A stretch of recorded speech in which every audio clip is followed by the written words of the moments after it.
To talk about adding evidence and quotes to your essay. So yesterday we learned about thesis statements and topic sentences, and you should have those completed on the graphic organizer in Google Classroom. So in the writing process, the next step is actually to skip to the quotes and evidence. Now, in your short story essay, we only use quotes from the short stories themselves.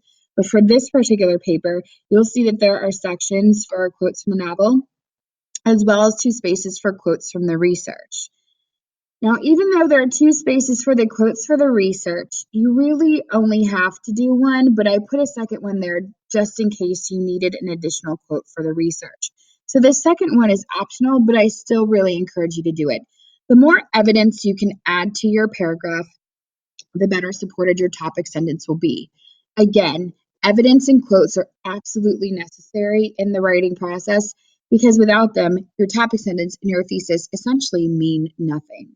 So each body paragraph will have at least one quote from the research, if not two, and then also one from the novel. Now, even though the quote from the novel appears first in the graphic organizer, you actually want to find the quotes from the research first.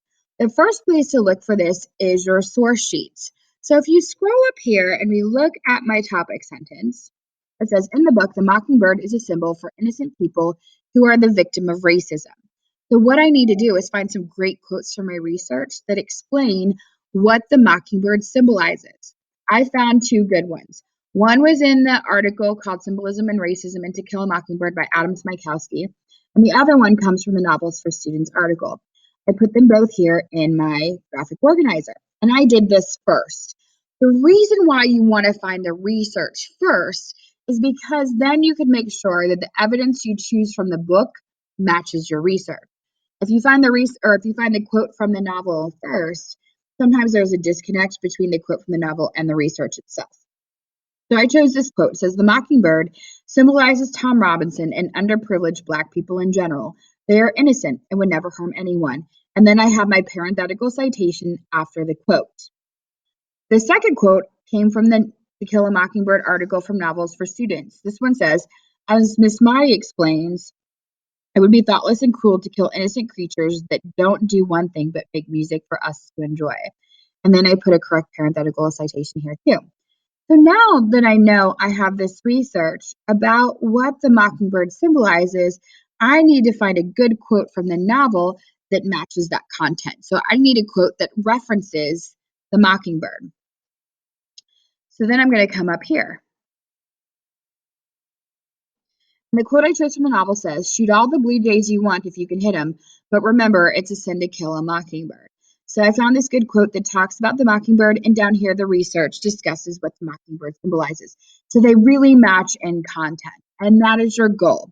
Now, the first place you should look for the quotes from your research are obviously your source sheets, but you might find that when you look at your source sheets, maybe you didn't transfer the best quotes the first time over.